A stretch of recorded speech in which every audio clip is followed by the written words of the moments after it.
Hi guys, back again. Football Heaven 24/7. I'm your host Jamie Carter. Cut a long story short, had a few problems today. Went out to try and get the paper. Been a lot of snow down in the area of the country that I live in. So I managed to get hold of a Daily Mail. It was the only one that got delivered. And gonna run through the weekend's action. I've seen some of the highlights of some of the games in all the leagues at the moment. Obviously, the Premier League is not on because of the World Cup. We know England's fate now. England got knocked out on Saturday to France 2-1. Kane missed the penalty to bring it back to 2-2. They had so many chances in the game and they muffed it again. And to be honest, I'm not going to dwell on it because as soon as that game finished, I turned the TV off because I've had 30 odd years of watching the excuses and blaming other people for it. At the end of the day, we bottle it everything. A lot of our fans think that we're a lot better than what we actually are. And yeah, and there we go. So that's where we're at with that. Let's go on to something a little bit more cheerful. We'll concentrate on the Football League.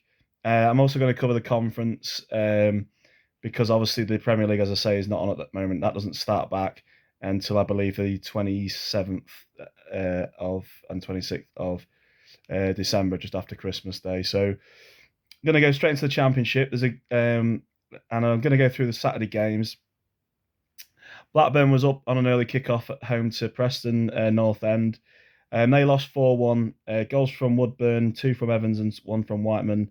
Bradley Dackpool won back to make it 2-1 at one point, but Preston ended up winning 4-1 at Blackburn Rovers ground in that Lancashire derby.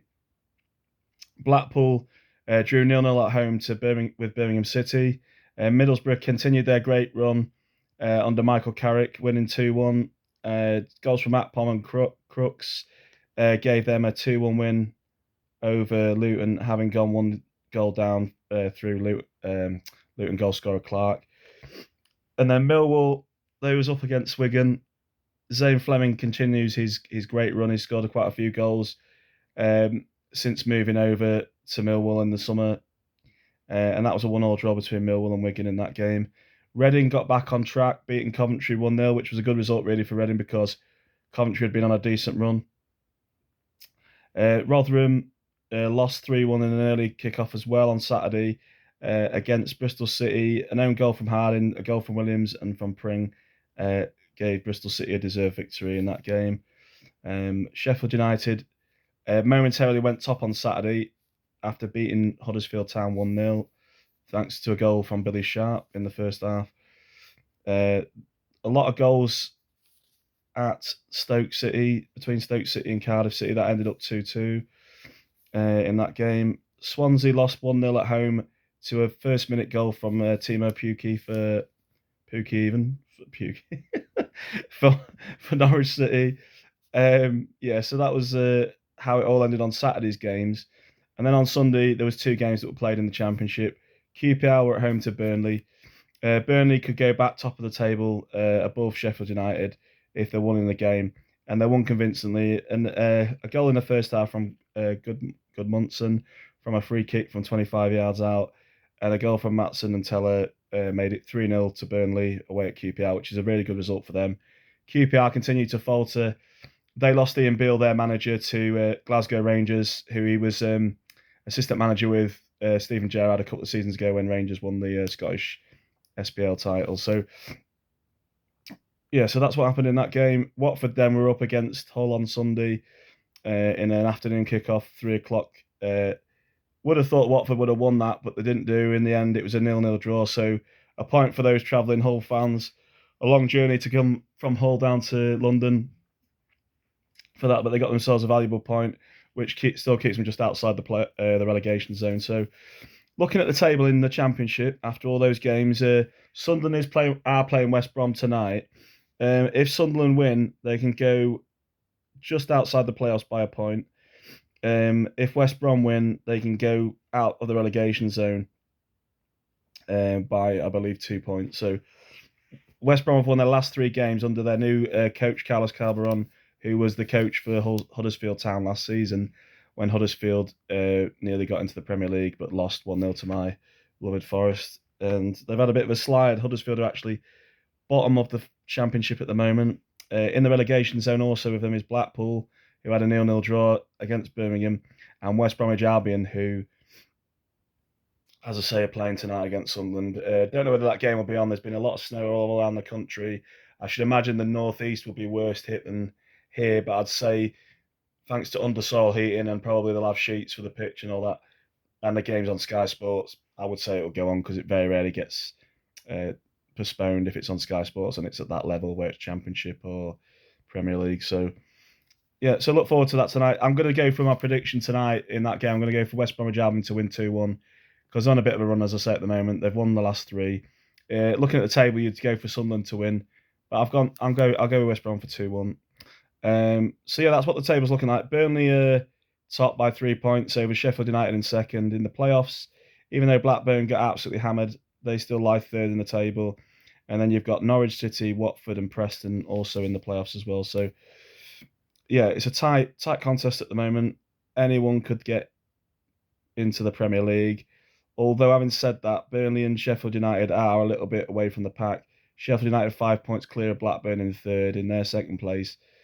And Burnley are quite impressively 8 points clear of the playoff areas. So I would say, looking at the form, unless those two have an absolute mare at some point next year or later this year and next year, I would say that Burnley and Sheffield United will most likely automatically go up. And then it's anyone's guess, really. You know, you're looking straight down to almost mid-table. There's only about 4 points in it to get from mid-table into the last playoff spot. So it's very, very tight in the Championship right now. So interesting to watch. I'd say it's the most exciting division in the world. People say the Premier League is, but Championship, you never know who's going to be up there every season. You don't know. There's always a few surprises that get in the playoffs.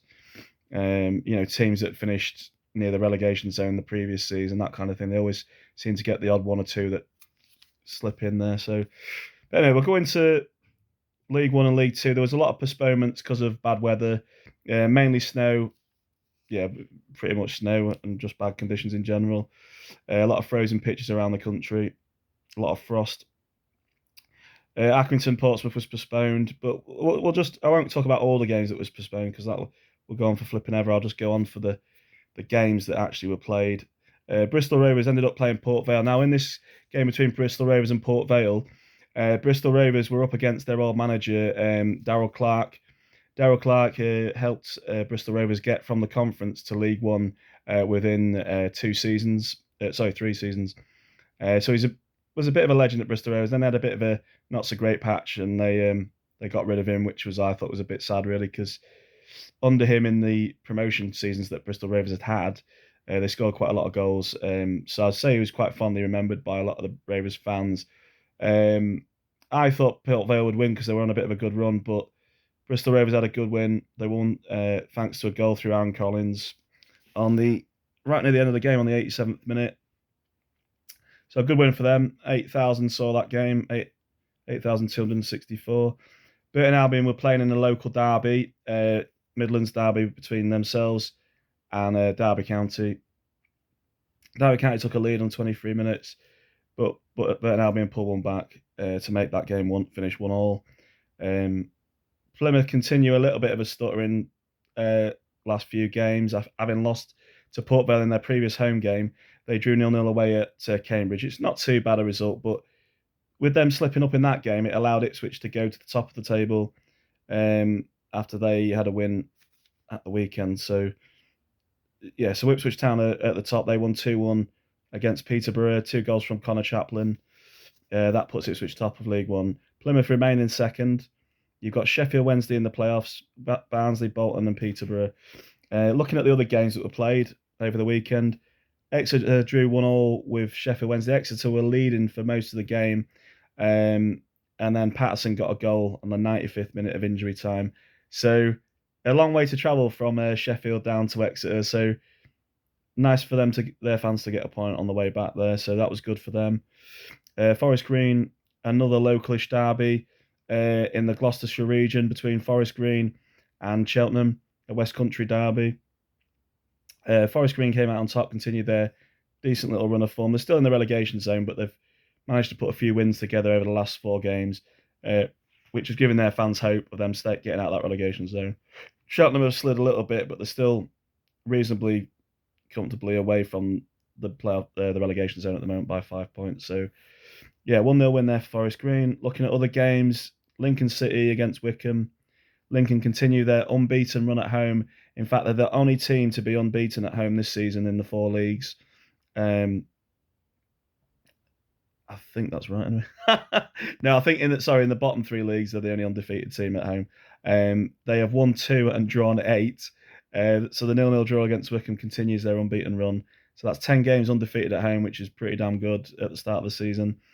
MK Dons continue their really, really poor run, which doesn't disappoint me at all because they shouldn't even exist in the first place, as I've said many times in the past. They lost 2-1 against Fleetwood Town. And then a couple more postponements, and then Shrewsbury were playing 3-2 against Bolton, and they got a winner on the 96th minute of injury time through Che Dunkley to win 3-2. So great game there for fans to watch. 3-2 win there for Shrewsbury. Looking at the table, as I say, you've got Ipswich at top, Plymouth in second. I've done all the playoff places: Sheffield Wednesday, Barnsley, Bolton, Peterborough. Just outside the playoffs, it's Derby, Portsmouth, and they're only literally out on goal difference or 2 points away. So, yeah, so it's looking pretty good for Ipswich and Plymouth at the moment.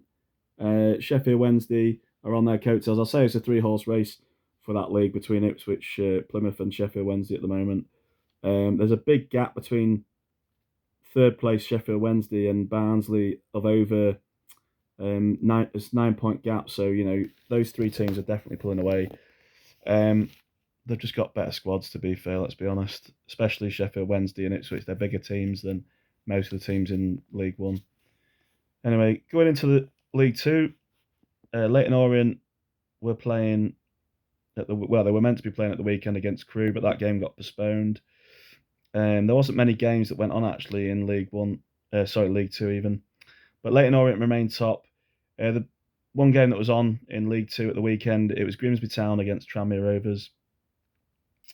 And Grimsby won 2-1 thanks to goals from Kernan and Mayer in front of a crowd of 5,134.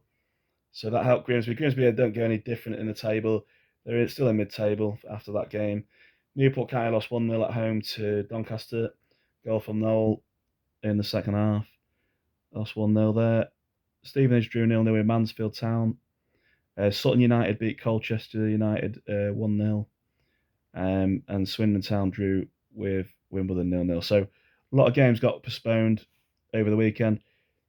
I was laughing really because the irony is that there was more games played in the National Conference at the weekend than there was in in League Two. So I found that a little bit strange really, because you would think that the conference pitches would be a lot worse, or the ability to stop the weather calling the games off, would be a lot worse because they'd have less money than the League Two teams, but didn't prove the case. But anyway, looking at the table in League Two, Leyton Orient are still top. They're quite a way away from second place. Stevenage, they're 4 points clear of them. And in third is Northampton. They're the top three promotion places in League Two. And then going into the playoff area, you've got Barrow, Mansfield Town, Carlisle United and Bradford City. And then if you go further down the table, right to the very bottom, Gillingham didn't play at the weekend. Their game got postponed, which was going to be played on Sunday, just gone. They were at home to Bradford. That got postponed because of a frozen pitch. So they're bottom of League Two. And Colchester joined them after losing 1-0 away against Sutton United. Hartlepool moved just outside. They got a good win away at Crawley Town 2-0 on the Friday night, just gone. So that pushed them out. But anyway, jump into the conference. Last bit of action we're going to talk about. Conference, obviously, my other team, Scunthorpe, they actually managed to get a point. I'm really shocked. They've had new owners take over, Ian Sharp and Stuart Elliott. So there's a lot of optimism around that my club at the moment. Really, really proud that they managed to get a point. We do need to get some more players, and I don't know if there'll be any money available for that. But hopefully there will. So yeah, Scunny got a point. Didn't lift them any off the bottom of the table. They're still bottom of the conference, unfortunately. But I'll go through the other results in the National Conference. Bromley drew 3-0 with Willstone. That would have been a good game to watch. Chesterfield beat Dorking 3-1. Wrexham won 2-0 away at Eastleigh. Maidenhead lost 4-3 at home to Notts County. Maidstone United lost 3-2 against Altrincham. Woking lost 2-0 at home to York City. And as I say, the Scunny result there. And then yesterday there was a game between Oldham and Torquay United, and that finished 3-2 to Oldham. So looking at the table, Notts County are still top. They came from behind against Maidenhead to win 4-3. They're still top by 1 point over Wrexham. But as you know, in the conference, the top one team goes up into the league, into League Two, and there's a playoff system of 6 teams underneath that. Those 6 teams are Wrexham, Chesterfield, Woking, Barnet, Southend United, and Solihull Moors. And then just outside the playoffs in the conference, you've got Boreham Wood and Eastleigh. So that's what's going on at the moment. Like I say, a lot of games were called off in the lower leagues this weekend, but that is my roundup of the weekend's action. As I say, England are out of the World Cup. We know that. It's France and Morocco. I believe they're playing on Tuesday night. And then we've got Argentina and Croatia are playing on Tuesday night. And I think France are playing Morocco on Wednesday night. So looking at the results for them, I'm going to go for France to beat Morocco. I know Morocco on a good run and they've defended really well all through the tournament. But I'm going to go for France to win that one 2-1 because they're mossy. Even they didn't play great against us and still won. And I'll go for Argentina to beat Croatia in extra time 2-1. So that's what I'm going to go for as well. So that's my predictions. Have a great week, whoever you support. Hope your team wins, and if they don't, then that's life, isn't it? So have a good time. All the best, and I'll catch you again with more episodes. Bye for now.